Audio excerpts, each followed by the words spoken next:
In this video, we'll explore the mathematics of spite.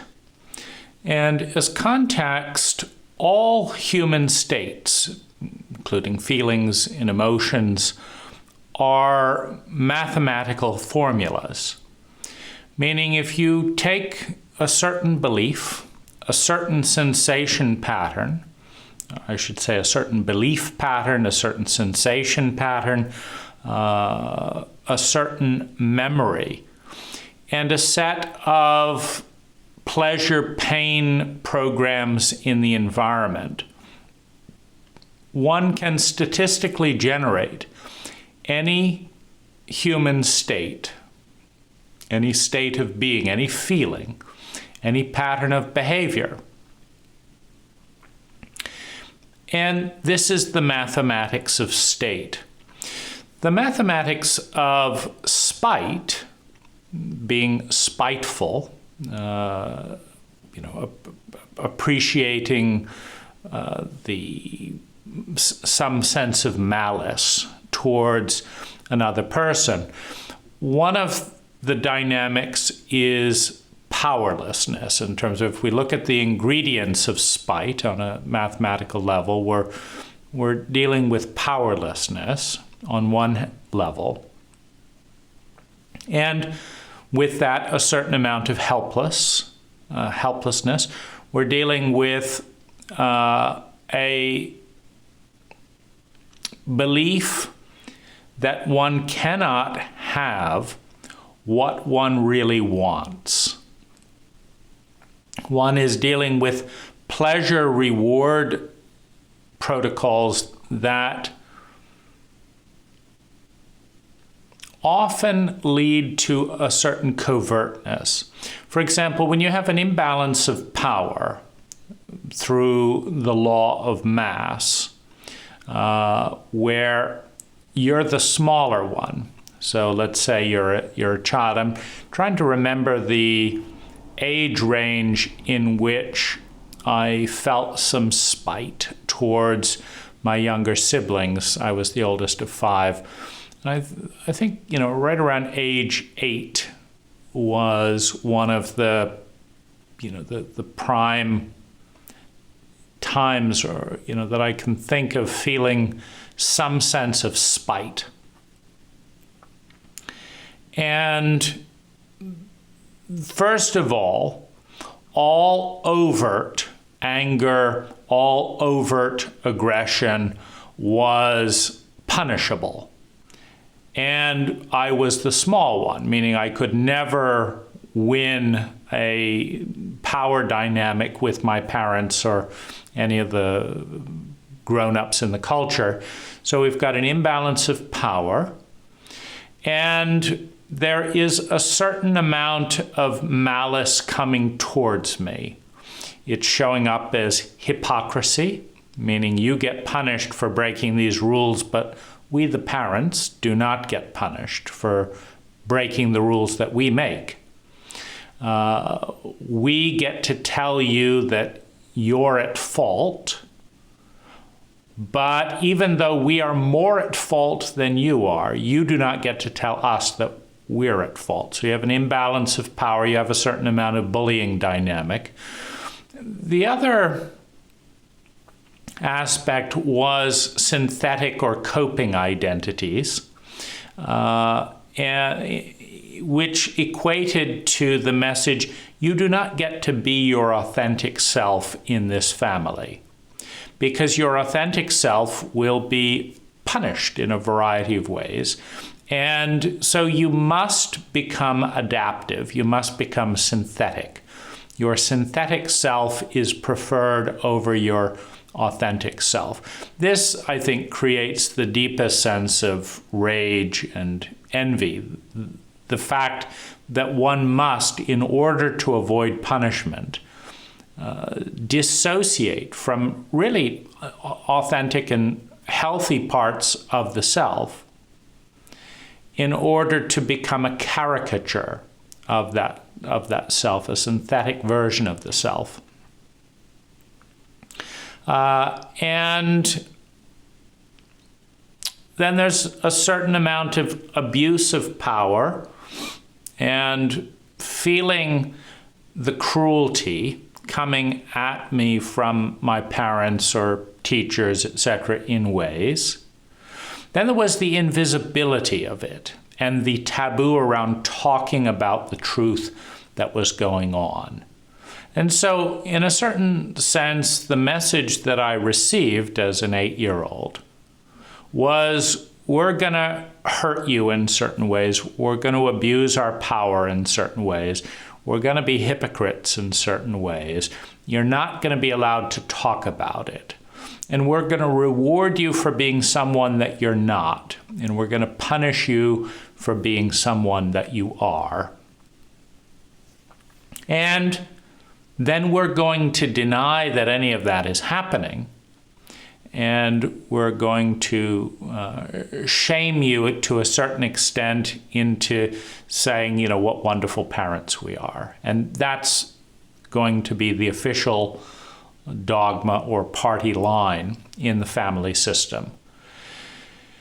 At the same time, we're going to induce a certain amount of complex PTSD, thus triggering the reptilian brain of fight, flight, and freeze, with an inability to feel and an intolerance. We're going to punish you for having real feelings. And we're going to punish you for talking about real feelings that might move you and the family towards empathy and the empathic brain. And so we're going to stimulate a lot of that reptilian activity. And then we're just going to tune you out a lot of the time. And, you can just exist in that void of our projections about you. But who you actually are is not welcome. Well, obviously, there's the synthetic pleaser personality that's trying to ingratiate himself into the status quo, into what is accepted and rewarded. And so that part is kind of the surface persona of, trying to be a good boy. But then there's a deeper part that is angry, that is hurt, that is bitter, that is hostile, that is not permitted. That the adaptive and synthetic parts of the identity are dissociating from and burying and hiding so as not to be punished. In other words, it's the job of the synthetic coping identities in a dysfunctional family to bury the authentic self and dissociate and disown it in order to curry favor with the abuser. And there was something about the battle that could never be won, the unfair fight, the truth that could never be told, and then the disowning by the survival identity, by the pleaser in a coping strategy of surviving the abuse, that just felt intense hatred, rage, disgust, disdain for two parts, for the abuser, but also for the adaptive coping identity that would get bribed by the abusive elements in the family for presiding over the burial of the truth. There was something about that which was sickening. So the authentic hatred that emerges out of that type of dynamic, that's the mathematics of the psyche, felt hatred towards the presiding identity and the abusers. And there was also a certain hostility towards my siblings and their coping identities. Meaning when you're in a dysfunctional family, there is scarcity, there is pain, there is a certain amount of trauma, there is shame, and there's bribery. And it's kind of a network, it's a dominance hierarchy with the parents at the top just because they're bigger. And the children find niches in the dynamic to secure scarce resources of, survival, security, love and belonging, and self-esteem, validation, outside validation. And in a scarcity dynamic, there's a competition. So there's hostility towards the younger siblings because, first of all, they've got an advantage in being able to legitimately claim need. So they can siphon off attention like, oh, you're the oldest one. You've already grown up. You don't, we're going to ignore you. We're going to take care of these young ones. And there was something in there where, it was not allowed to be named, and it's a relatively semi-conscious or unconscious dynamic for an 8-year-old.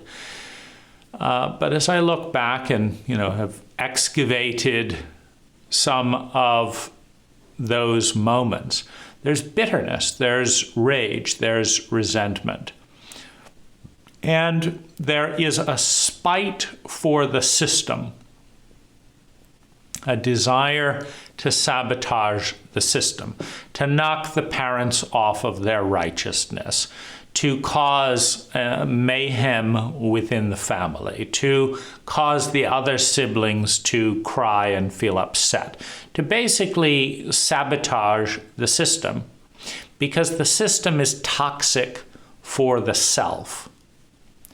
And because there's no place for justice in that system. So there's basically, as an 8-year-old, there is no recourse.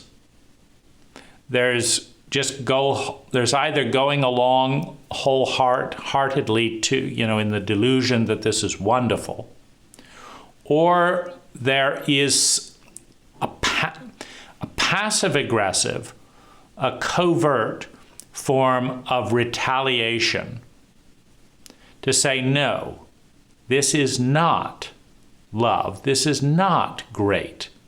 This is not a happily ever after, isn't it wonderful type of dynamic. This is horrendous. This is miserable. This is hypocritical.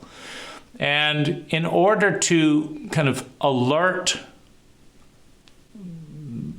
the different players in that dysfunctional family, there had to be some signs of distress. And so I think that's where that element, where if I get caught undermining and sabotaging this mirage of wonderful family, then I will get punished. So I have to go around it. But when I see, my siblings screaming because I've tweaked things in a way that they're going to get into trouble, or when I see my parents upset, or when I see the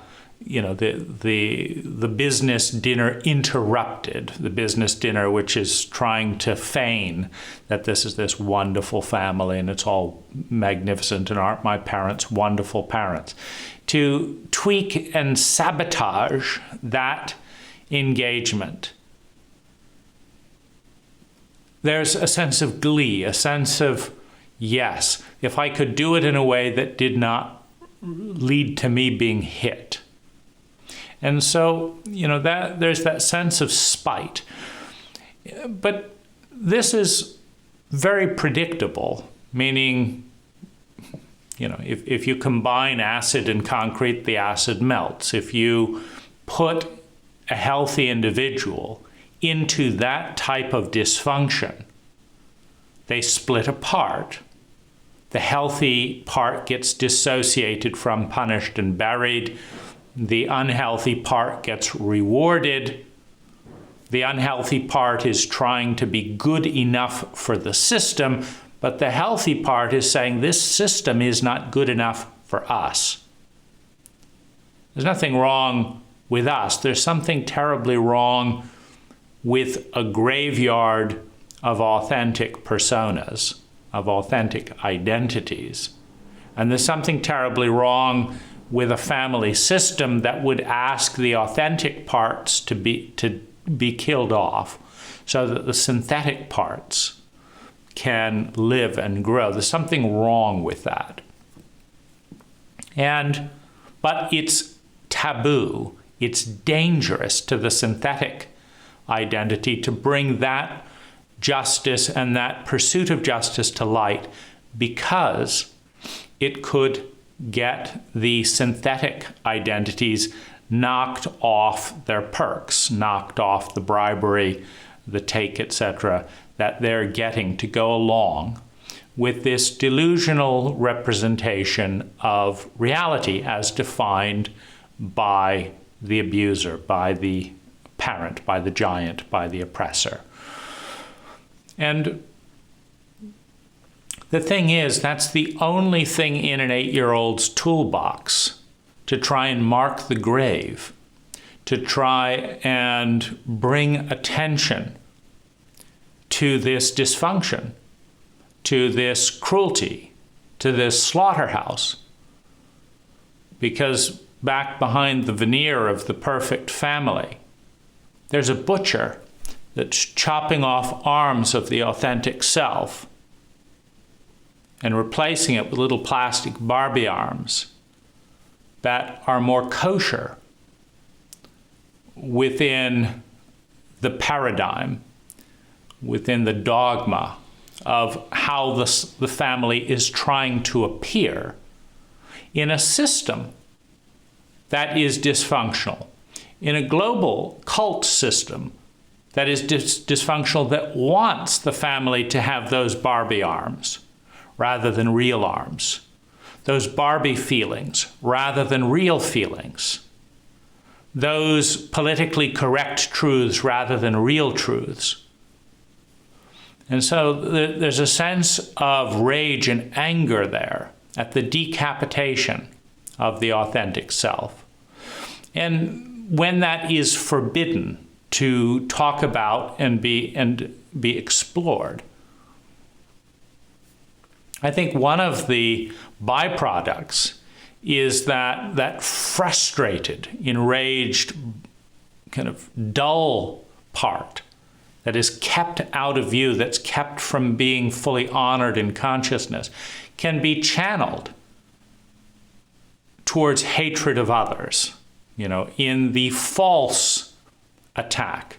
In other words, if you are politically astute and a power broker within a corrupt system, you can harness the hurt, the pain, the hatred, the disgust that legitimately belongs to the system and the power structure, and challenge it and channel it instead in a politically sanctioned move, the way Hitler did towards the Jews, or the way Americans do towards African Americans, or the way men do towards women, or the way masculine women do towards feminine men, the way masculine energy attacks feminine energy, as opposed to challenging the corruption in the system itself, for which one would be punished by the hierarchy and the power structure of that system. As an 8-year-old, there's really no other effective way to champion the authentic self than to sabotage covertly the illusion of perfection in a dysfunctional and abusive power system. So I think that's really important to understand and empathize with what it's like to be 8 years old. But here's the thing in a psychologically illiterate culture. That 8-year-old lives through an entire year of fear, of anxiety, of resentment, of jealousy, of envy, because it cannot be itself, and it cannot be heard, And no one hears it. No one hears that 8-year-old throughout the entirety of being 8 years old. There's no one that acknowledges that truth and lets it come out. And so the 8-year-old, I'm going to destroy this fucking system. Without being punished, every chance I get, I'm going to undermine it. I'm going to take it down. Now, when this never comes to light due to psychological immaturity, due to psychological illiteracy, the complete and utter ignorance about the science of the psyche, that enraged 8-year-old, 10-year-old stays in its loop, dissociated because that's taboo to talk about, buried because that's what's demanded by the system. It's enraged and it's dissociated. It doesn't get the message that we are now free and now have other options. It's one really important thing. We do not get the message, once we have other options, that there's an enraged 8-year-old who's given up all hope of being heard and just wants to undermine the system.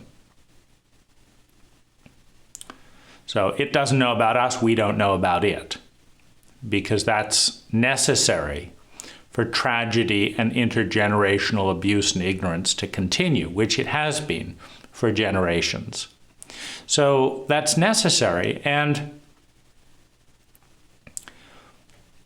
that part of us is still in there, seething and enraging, just trying to destroy and undermine without being overt and direct about it.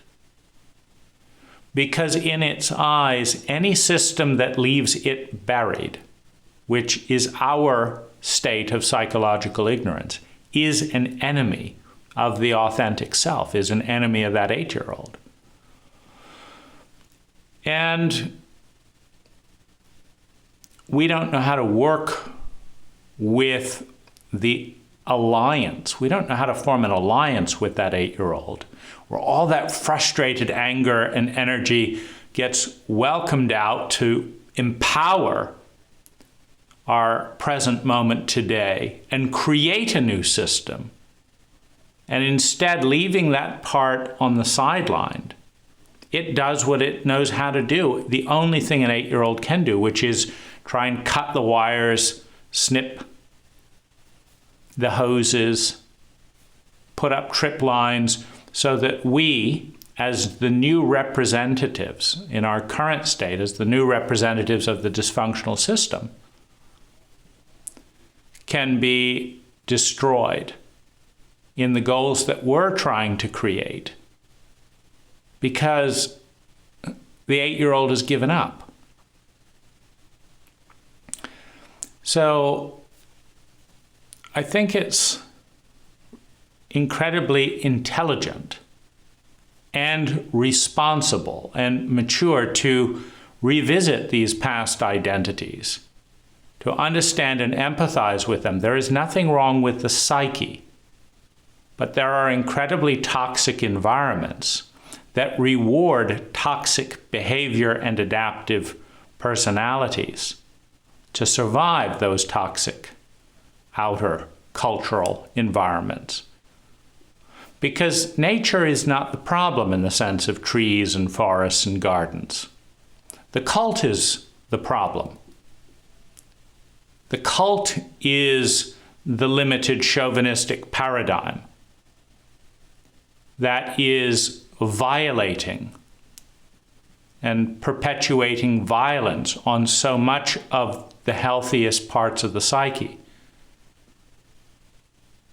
And as such, when we identify with that cult, when we buy into the cult without examination, our lives become symbolic of the system that led to the burial of some of the healthiest, truest parts of ourselves that are still buried and waiting to come out.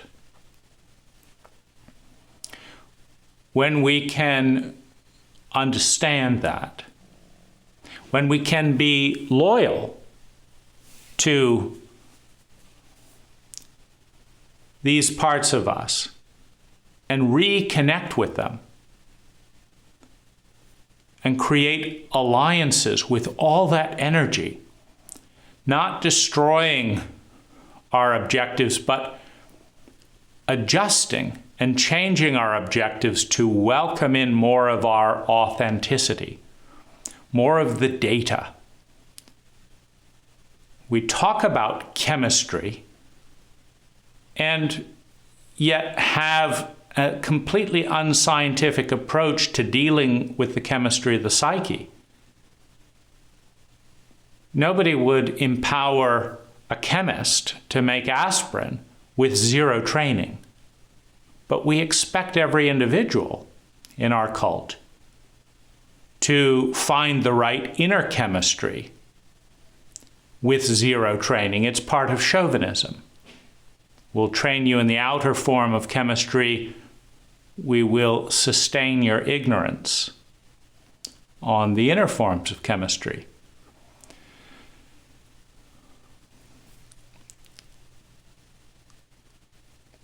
This path of responsibility, meaning learning the ability to respond and finding the willingness to respond, to bring integrity, to shed as many of the synthetic and adaptive identities as we can, representing the current level and health of our environment, and to take up from the mud, take up from the burial site, take up from those rainforests in the psyche, polluted with waste oil and crude chemical spills by an industrial cult that is hostile towards the native parts of the psyche, to bring those parts up, to apologize to them, to fight on their behalf. When we can do this for the lost and indigenous parts of our own soul, of our own body, of our own inner lineage, we can find the health to advocate on the outside for the indigenous cultures that we have robbed, slaughtered, buried, and viewed as the enemy of a worldview and of a system that is in fact, in many ways, murdering the authentic parts of the self.